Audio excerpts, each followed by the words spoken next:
always wanted to get into indie RPG Maker games, and I figured what better place to start than an actual, honest-to-God, RPG Maker game.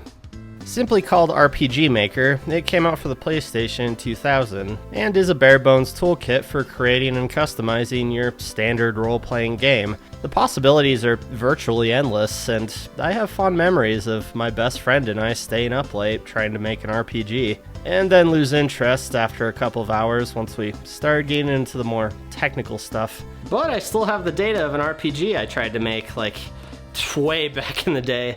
In fact, I had to use this fancy double-sided memory card that somehow survived after all these years. It turns out trying to make a fully fleshed out game with this game takes a hell of a lot of memory. And hilariously, I ran out of memory just about where the finale of the game would have taken place, so I never got to finish it. I mean, I could cut some stuff and finally finish it, but yeah, too much work, and the story wasn't very original or good. You know, the standard hero destined to defeat the ultimate evil kind of bullshit. Though I did like how I gave each character side dungeons that kind of, sort of completed their bare bones character arcs, and some of them were even completely optional, like Kane, the amnesiac skeleton, who it's later revealed gave up his soul to save his daughter. And you can go to his mansion and fight Death himself to reunite the two. But then there's the elf side quests. Basically, it's just a forest maze where you fight his evil brother at the end,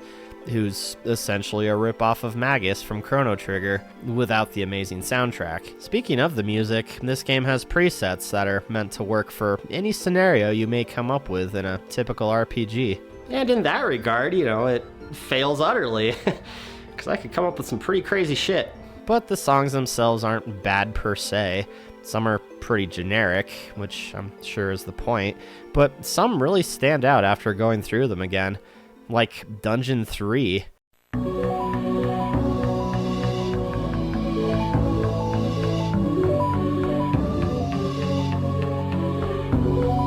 It's so otherworldly. It's awesome. And all of the home songs are pretty great too, except for Home 2, which sounds more like flying an airship around the map music than talking to NPCs and buying potions music.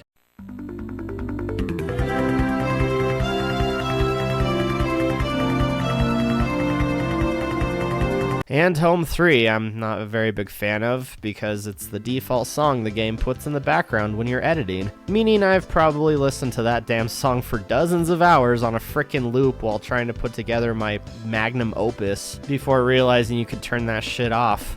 Oh man, and there's the sound effects, which there are way too many of, and most of them are just variations on explosions or something hitting something else.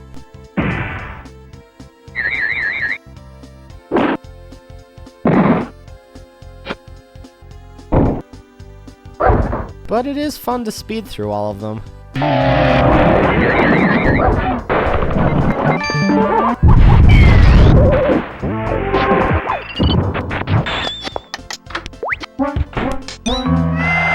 The game also came with a custom magic designer, letting you customize what it looks like when a spell or ability is used in battle. The effort is certainly appreciated, and I bear in mind this was a PlayStation 1 game of all things, but man, is there just so little in the way of choices. You choose your graphic, of which there are only a dozen.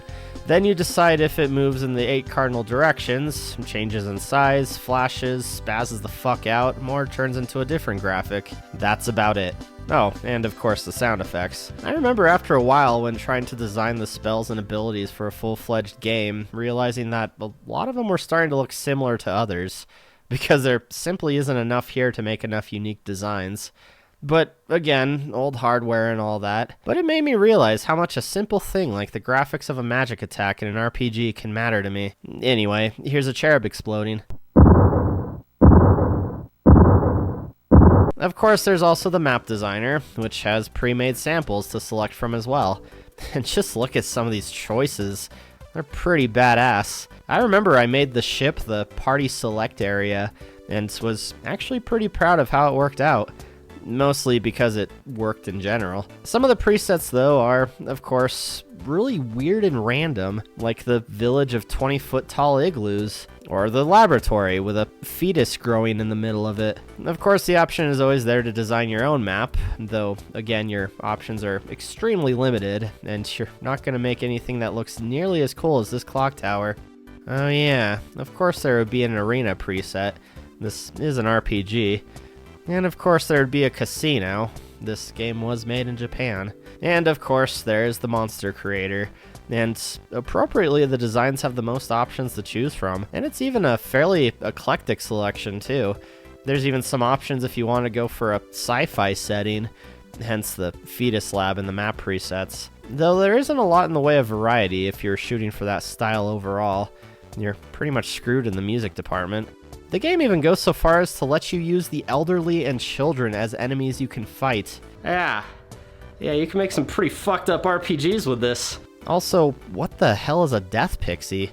Well, that, I guess. But all that is really just the surface level stuff. The real blood and guts of this game, if you will, is the simplified programming they have for complex things like dialogue and effects. The game simply calls them events, and it's a lot of fun to play around with once you get the hang of it, except for when trying to choreograph scenes with a lot of characters involved. And also typing an RPG's worth of dialogue with an analog controller is a huge pain in the ass, but man is it satisfying when it all comes together as intended.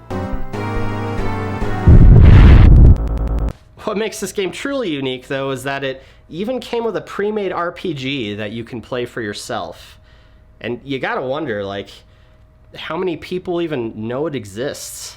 It's called Gobli's Adventure, or just Gobli, and it actually has a pretty clever and unique premise. Gobli and the other monsters know that they live in an RPG, and that their one and only job is to fight the heroes that come through. They live in the self-aware lower world, while the RPG proper happens in the upper world. Gobli isn't just any standard cannon fodder, though. No, Gobli has dreams of becoming a proper boss. So the game starts with Gobli getting a phone call from the game creator, and told to fill in for a bunch of slimes that have gotten sick. On his way there, he comes across an NPC, who laments not being able to say more than the same townsperson NPC nonsense to the heroes, a random monkey, and also the second party member named Mark, who is literally just a hole in the wall. He too also has ambitions of his own, which are a bit more confusing, as he wants to have his own range of motion, hence the scene where two slimes fight over who gets to encounter the heroes when they show up, based on how much their movement takes up. It could just be a mistranslation, but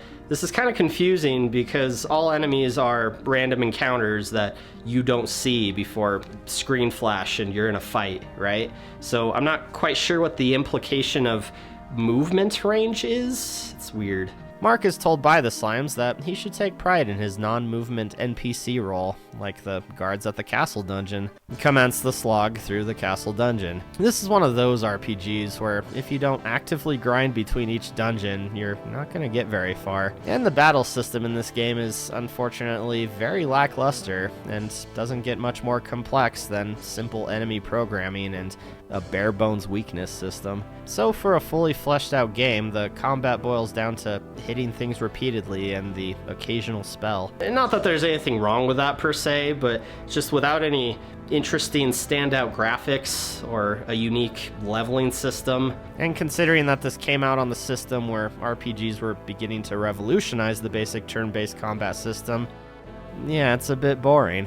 Anyway, the guards are just a bunch of jerks and chastise Mark for wanting a range of movement, when being a stationary enemy means the heroes just go straight to them and have to fight them to progress the story. Bear in mind that Mark isn't even an enemy at all, just a hole in the wall. So, disappointed, Mark and Gobli consider their lot in life when a cat named Neko appears. He too wants to become a boss, and doesn't like not only being a lowly NPC, but also an adorable cat that no one takes seriously. He's got the scoop that if you go to the boss's castle in the lower world, you can be taught how to become a boss. So the heroes, or enemies, I guess, go and see the head boss, who claims was put in charge of all the other bosses by the creator. The weaklings plead their case, but they end up getting laughed out of the castle in a kinda creepy scene.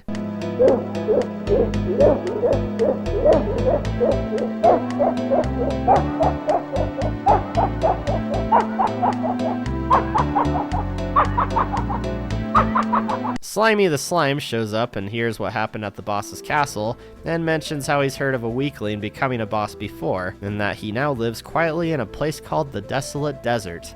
And, okay, full disclosure, I have no idea how this place is supposed to work. I think it's meant to be like a maze where you use markers to figure out what direction you're meant to go next, but I more or less just bumbled my way through the whole thing with no idea if I was using the markers correctly. The hermit in question turns out to be an elderly slime who lives in a pumpkin on a tree in a land full of bubbles. Yeah, that's one of those sample maps I mentioned earlier, and, you know, the possibilities are endless, right? According to the Slime Hermit, becoming a boss is simply just a matter of obtaining the boss emblem from evil Lord Garamos in the forest. Yeah, just that easy. The Slime Master warns the party before they run off that all parts of an RPG need to exist for a game to work. This includes all characters, major and minor, and that even weaklings are an important part of any story. But anyway, time to kill Lord What's-His-Name to get the boss thingy. Whoa, wait a frickin' minute here. Elves and dwarves working together? Mass hysteria! Oh yeah, and there's this pretty funny scene where the party finally enters the final boss room, to which he starts giving his whole dramatic final boss speech before realizing it's just a couple of weaklings.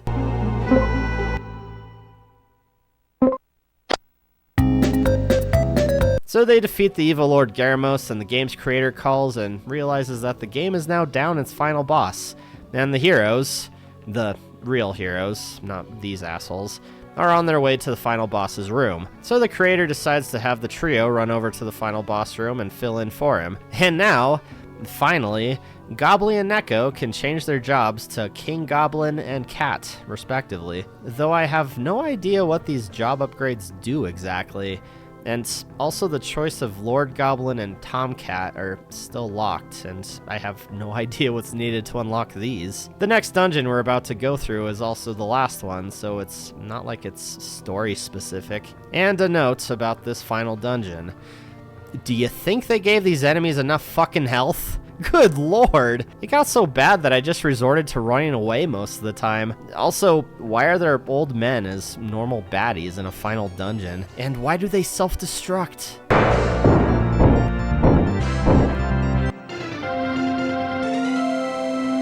Once at the final boss room, the creator explains that there could only be one final boss. So Neko and Gobli have to fight it out to decide who gets to fight the heroes. Alright, and I call shenanigans here.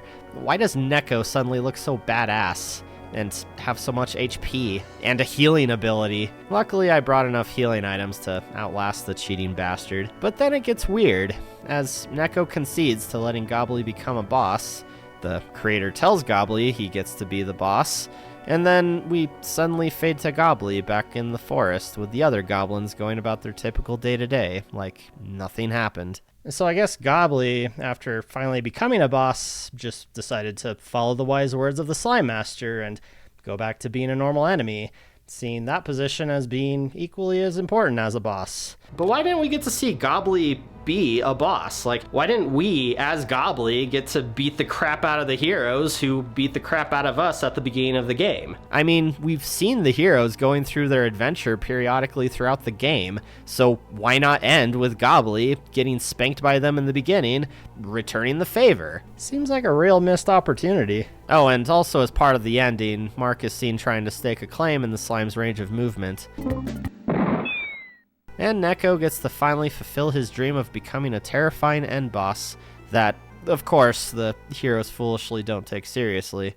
And that's Gobli's adventure. And more importantly, that's RPG Maker, a fun little game that certainly inspires game creation and letting you take a look at just how much time, effort, and care can go into making something unique and playable. And even though I've scrapped my crappy RPG from decades ago, every now and then I get to thinking of those quiet nights building dungeons and stocking item shops, creating a world that no one else would see, but still something I got to make my own nonetheless.